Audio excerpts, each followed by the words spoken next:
सत्संगी जहाँ भी जाता है वो हमेशा सत्संग ही करता है। सत्संग कहते हैं सच्चाई के संग को,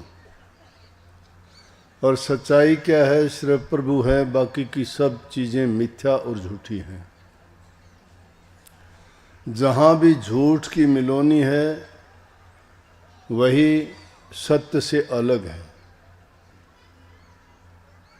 इसलिए सत्संगी आदमी जहाँ भी जाएगा, जहाँ भी वो कोई काम बात करेगा, दिल का कपट निकाल के, बेईमानी निकाल के, हेरा फेरी निकाल के और धोखाधड़ी की बात नहीं बल्कि सच्चाई की बात करेगा, वो सत्संगी कहलाता है। तो इसलिए जहाँ भी जाता है वो सत्य का ही संग करता है। ये ज़रूरी नहीं है कि आप एक समूह बना के बैठ जाएं और उसी में जो प्रचार किया जाए उस प्रचार को बैठ के सुनो। सत्संग वो भी है, वो आप सामूहिक रूप से सुनते हो, लेकिन अकेला आदमी भी सत्संग करता है। जिसकी भावना, जिसके विचार, जिसकी सोच और जिसका ख्याल जो होता है, वो इंसान हमेशा अपने मन में कुछ ना कुछ सोचता ही रहता है, क्योंकि मन का काम है हमेशा कुछ ना कुछ सोचना। अगर इसको कुछ सोचने की जैसी भी जगह मिलती है, जैसा भी इसको ख्याल मिलता है, वैसे ही सोच भी बना लेता है। परंतु हमने क्योंकि आदत डाली है प्रभु की भक्ति की, अच्छे गुणों को अपनाने की, दया प्रेम की, परोपकार पर हित की, जब वो बातें हमने अपना ली हैं और उन पर हम चलते हैं, तो जब भी एकांत होगा, जब भी हमारा ख्याल होगा, तो हमारा इन्हीं बातों पर जाएगा। हमारे दिल में दया प्रेम परहित की बातें ही कुछ ना कुछ सोचती रहेंगी। नहीं तो मन शैतान का घर भी बन जाता है। अगर इंसान की सोच नकारात्मक बन जाती है, वो कभी अच्छा नहीं सोच सकता। आपने देखा होगा महापुरुषों के साथ अगर गलत भी करते हो तो भी वो किसी को गलत नहीं कहते, क्योंकि वो उनकी सोच ऐसी नहीं है। और निकम्मे इंसान जो होते हैं उनको लाख समझाओ तो भी वो निकम्मापन ही करेंगे, क्योंकि उनकी सोच अच्छी नहीं है। उन्होंने अपनी प्रकृति बनाई है गलत सोच की, और उन्होंने बनाई है अपनी अच्छी सोच की। परिणाम इंसान अपनी सोच का ही पाता है। नाम में क्या गुण है? नाम में कि उससे सारी तुम्हारी व्याधियां खत्म होती हैं, सब पाप कर्म का नाश होता है, तुम्हें अच्छाई के रास्ते पे चलाता है। प्रभु के गुण, उनकी जो उपमा तुम गाते हो, वही गुण हमारे अंदर विद्यमान होते हैं, और वैसा ही हमारा जीवन भी बढ़ता चला जाता है। जो इंसान जैसा अभ्यास करता है वैसा ही जीवन हो जाएगा। वो उन्हीं चीज़ों की खोज में लगा रहता है। तो अगर, लेकिन आजकल तो धर्म के नाम धर्म नहीं, धर्म तो धंधा हो गया लोगों का। धर्म नहीं, धंधा है, एक रोजगार बना लिया। भक्ति के नाम पर लूट मचा दी लोगों ने। जिनके पल्ले भक्ति नहीं है, नाम नहीं है, सोच उनकी अच्छी नहीं है, कहाँ वो नाम की महिमा, प्रभु की भक्ति का डींग मारते हैं। और कर्म उनके अगर आप देखोगे तो आम आदमी से भी गिरे हुए हैं। इसीलिए लोगों का विश्वास और इतबार उठ जाता है। जब सच्चाई के रास्ते पे चले हो तो हमारे अंदर सच्चाई वाले गुण भी होने चाहिए। लेकिन इन चीज़ों को सबको दरकिनार करके आज के युग में जो सोचने की बात है वो है कि इंसान पहले एक नेक और अच्छा इंसान बने। जब आप एक नेक इंसान बन जाओगे, अच्छे गुण लाने की जरूरत नहीं, वो तो अपने आप ही आ जाएंगे। चोरी जारी बदमाशी की कहीं कोई संस्था नहीं खुली हुई, कोई कॉलेज स्कूल नहीं है, कोई उनमें इंस्ट्रक्टर नहीं है, कोई उनको अलग से उनके बारे में किसी को ट्यूशन और शिक्षा नहीं देता है, अपने आप आ जाते हैं। अच्छे गुण लाने से भी नहीं आते हैं। इसलिए कही कि इंसान में विकृतियां आ गई हैं। आज देखते हो कि सारी उल्टी सीधी जितनी बात है, भाई का भाई दुश्मन है, बाप बेटे की नहीं बनती है, माँ बेटे की नहीं, सास बहू की नहीं, बेटी और माँ की भी नहीं बनती आपस में। कौन ज़माना आ गया। हमारे देश में ये खूबी थी, ये सुंदरता थी, एक परिवार में रहते हुए एक छत के नीचे कितने कितने 100 150 आदमी भी एक ही चूल्हे पे बनी रोटियां पका के खाते थे, एक ही छत के नीचे रहते थे, एक ही बड़े बुजुर्ग का कहना मानते थे, और आपस में जो प्यार दया और एक दूसरे के प्रति उनकी भावना थी वह आज खत्म हो गई है। ऐसे हालात में जब नफरत इतनी बढ़ रही है, उसका कारण क्या है? इंसान ने बहुत कुछ, विज्ञान की खोज ने बहुत कुछ किया, इंसान ने अपना दिमाग दूसरी चीज़ों की ओर लगा दिया, ऐसी ऐसी चीज़ों की उसने खोज कर ली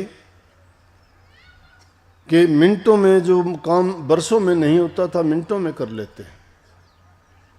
जो लाभ उनको कितनी मेहनत से नहीं मिलता था, आजकल थोड़े से समय में ही मिल जाता है। एक काम को सैकड़ों आदमी करते थे, उसको बैठे बैठाए एक मशीन एक दिन में वो काम कर देती है जिसमें महीने लग जाते थे। कहीं जाने के लिए साधन नहीं थे, बहुत उसमें इंसान को तकलीफ उठानी पड़ती थी, लेकिन आज मिनटों में पहुंच जाता है। उसकी खोज ने बहुत अच्छा किया, इंसान के लिए बड़ी सुखद है, लेकिन उस सुख में पहुंच के इंसान ने दुख ही खरीद लिया। शरीर से जो काम करते थे वो काम करने बंद कर दिए।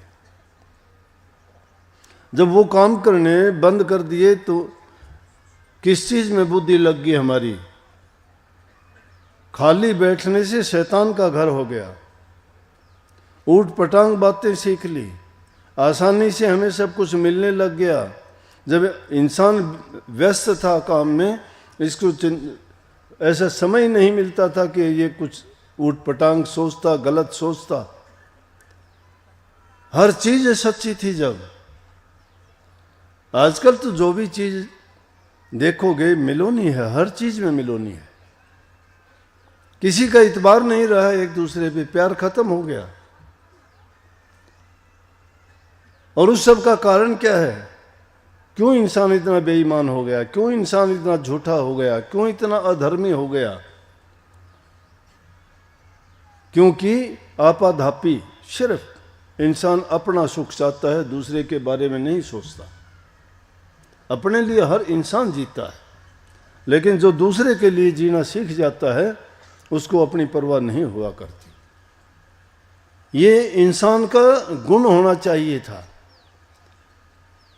ये जो आज हम जानवरों जैसी, पशुओं जैसी आपस में बर्ताव करते हैं, व्यवहार करते हैं, ये तो जानवर और पशु करते थे, इंसान क्यों करते हैं ऐसा? परमात्मा ने तो इंसान को अपना रूप दिया था, इसको ज्ञान बुद्धि विवेक से सुसज्जित किया था, ऐसे ऐसे तोहफे बख्शे थे, और इसको सबसे उत्तम चीज बुद्धि दे के ये कहा था कि अगर अपनी बुद्धि से जो भी करना चाहेगा कर सकेगा, कर्म करने की आज़ादी दी गई, और उससे खोज के तो मुझे भी दोबारा मिल सकता है, और जब दोबारा मिल जाएगा तुझे कहीं जाने की जरूरत नहीं है। लेकिन इंसान ने क्या किया? उस बात को भी भूल गया, और इस काल और माया के देश में आके सिर्फ इसने ऐसे काम किए कि जिसके कारण फिर इस बंधनों से छूटना नहीं चाहा। स्वयं बंध जाता है, अपने आप बंधा है, किसी ने बांधा नहीं है, अपने आप बंधे हुए हैं। काफी लोग आके कहते हैं, या उनके घर वाले लेके आते हैं, कहते हैं कि ये शराब पीता है, शराब छूटती नहीं है। ऐसी चीज है कोई? आपको किसने पकड़ा है? किसी ने नहीं पकड़ा, आपने उसको पकड़ रखा है। आपने जब पकड़ा था तो छोड़ भी आप ही सकते हो, छोड़ दो। लेकिन क्या है कि आत्मबल नहीं रहा, आत्मविश्वास नहीं रहा। आत्मविश्वास और आत्मबल की बात कहता हूं मैं। आत्मबल कब आता है? जब इंसान सच्चा, अच्छा और सद्गुणों से भरपूर हो जाता है। वो इंसानियत थी, उसको परवाह नहीं होती है, नेकी करना ही उसका धर्म बन जाता है। जो नेकी के रास्ते पे चलता है वो दूसरे का भला करके जो उसको खुशी मिलती है वो और किसी चीज में नहीं है। और सब खुशियों की चीज क्या है कि उसे नाम की भक्ति है। नाम की भक्ति इतनी आसान नहीं है। गृहस्थियों के लिए ये अच्छी बात है कि ये बुरी आदतें छुटवा देते हैं। जो पहले नियम करवाए जाते हैं उन नियमों पर चल के हम बुरी आदतों का त्याग कर देते हैं। तो बुरी आदतें जब छूट जाती हैं तो सद्गुण आने शुरू हो जाते हैं। संतों की शरण में जाओगे, संत तुम्हें यही उपदेश करेंगे। लेकिन क्या सोचते हो कि चोर भी, ठग भी, डाकू भी संतों की शरण में चले गए? उनमें से कुछ तो जिनका आत्मबल था, आत्मविश्वास था और जिन्होंने अपने जीवन को बदलना चाहा वो ऐसे बदले कि वो तो डाकू से तो महात्मा बन गए, चोर से महात्मा हो गए। और जिनको नहीं बनना था वो सब कुछ पा के भी वापस खो के चले गए, क्योंकि वो आदत के गुलाम हैं, वो मन के गुलाम हैं, मन के कहे में चलते हैं। लेकिन संत सतगुरु की शरण में जाके तो हमें मनमुख नहीं गुरुमुख बनना चाहिए। गुरुमुख का मतलब है गुरु की आज्ञा में रहना, उनकी आज्ञा का पालन करना। और गुरु की आज्ञा अगर एक पल के लिए भी शिष्य भूल जाता है तो समझो कि उसको फिर काल और माया के चपेड़े और धक्के ऐसे लगते हैं, संभल पाना बड़ा कठिन है। ऐसे अनेक उदाहरण हैं जिन्होंने भक्ति करके अपना जीवन बड़ा अच्छा संवारा। बहुत उन्होंने तप त्याग करके भक्ति कमाई, लेकिन ऐसी ठोकर माया की लगी कि फिर भटक गए वो।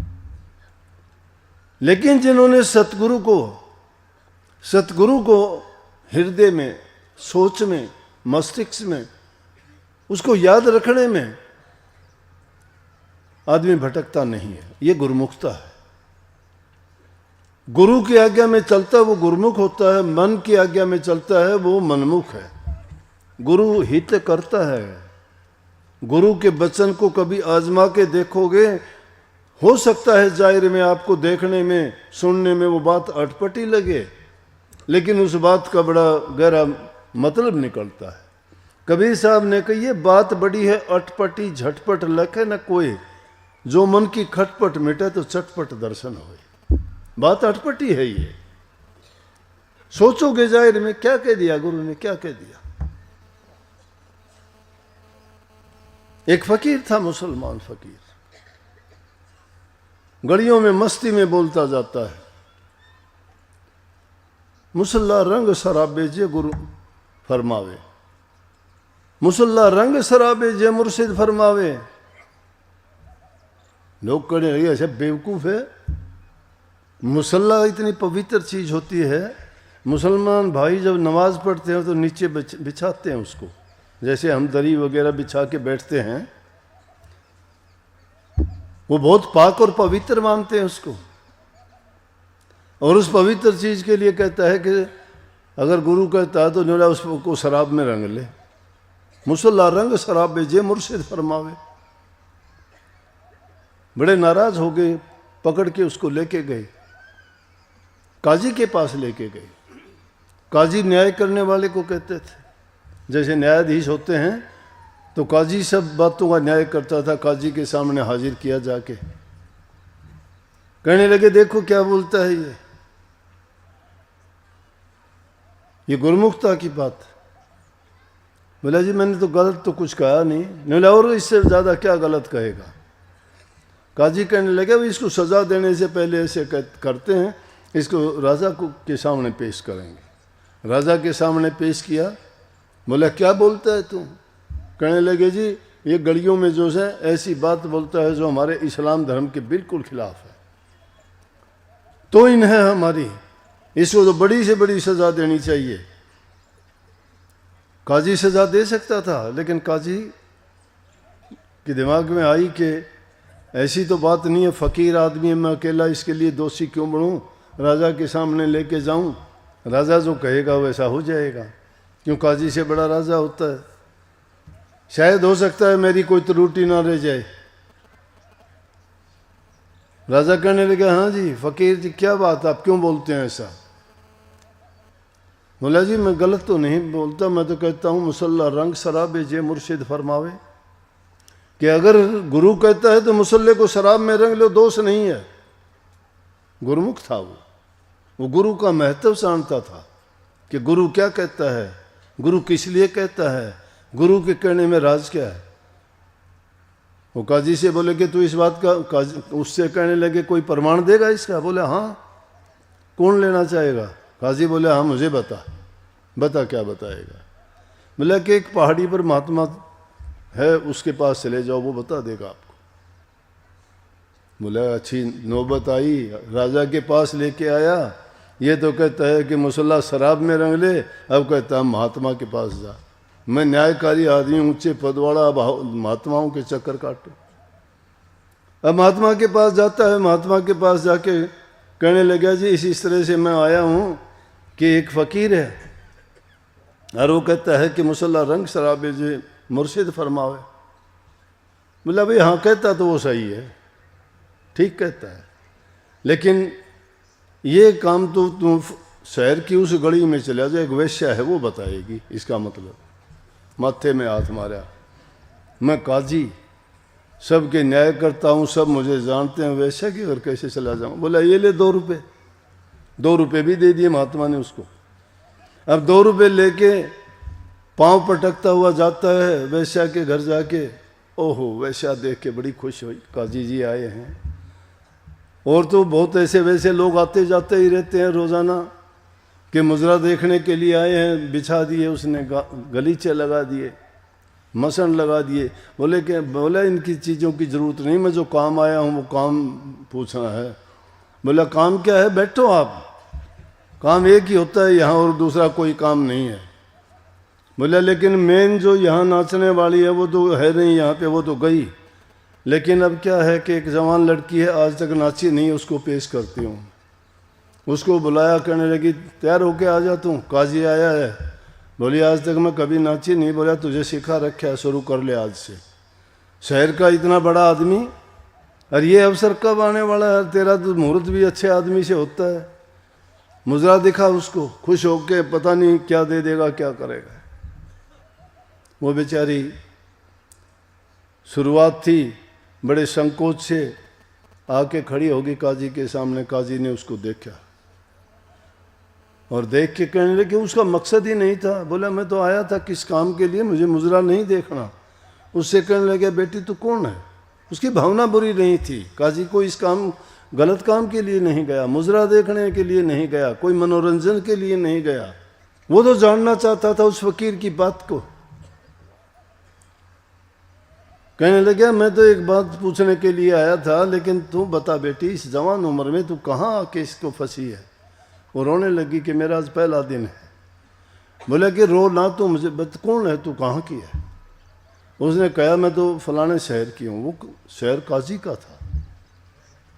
काजी के कान खड़े हो गए, बेटी किसके, कौन सी गली में। बोले मैं उस गली की रहने वाली थी। ऐसी क्या नौबत आई तुम्हें, ऐसी जगह में आई। बोला छोटी उम्र थी मेरी, हमारे गांव में डाका पड़ा था, डाकुओं ने मुझे उठा लिया, छोटी सी थी, और ले के उसने वेश्या के यहाँ बेच दिया। अब मैं 15-16 साल की होगी। बोले तुम्हारा घर कहाँ है। वो मोहल्ला काजी का ही था। बोला घर तुम्हारा। बोला हमारा घर। वो तेरे पिताजी कौन थे। बोला शहर के बहुत बड़े आदमी थे, काजी थे वो, मुझे ये तो याद नहीं था कौन, अब था वही काजी। ये बात उस काजी ने सुनी, रोने लग गया। बोला वाह जी वाह फकीरो, क्या कहना तुम्हारा, किस तरह से क्या काम करते हो। मेरी 12-14 साल पहले खोई लड़की आज मुझे मिलवाती, उसको पैसे दे के और उसको वापस घर ले आया, और घर ला के बता दिया। उस फकीर ने कहा नौला, हाँ वो मिल गई, फकीर से कह गया, बोला कि आपने बड़ा उपकार किया, मुझे सही जगह भेज दिया। मेरे इतने साल खोई लड़की, मन तो सोचा था ये 2 रुपये ले दे के और मुझे किस जगह पर भेज रहा है महात्मा। महात्माओं तुम्हारी महिमा बड़ी अलग है, जुदा। धन्य हो गया मैं आपके दर्शन करके, आपकी बात को सुन के। और क्या पता वो मेरे लिए ही उसने ऐसा, मैं कहता हूँ इंसान की जब सोच अच्छी होती है और वो कुछ अच्छा करना चाहता है, परमात्मा उसके लिए रास्ते बना देता है, उसके लिए ऐसी सीढ़ियाँ लगा देता है, वो जहाँ कहीं जाना चाहता है उसको पहुँचा देता है, बिना तकलीफ के, बिना किसी परेशानी के। लेकिन उसका कर्म अच्छा होना चाहिए, सोच अच्छा होना चाहिए, उसमें परहित पर उपकार होना चाहिए, उससे किसी का नुकसान नहीं होना चाहिए। किसी न किसी रूप में किसी का अगर हित होता है तो प्रभु उसकी सहायता करता है। इसलिए कहीं नहीं, परमात्मा उनकी मदद करता है जो अपनी मदद खुद करते हैं।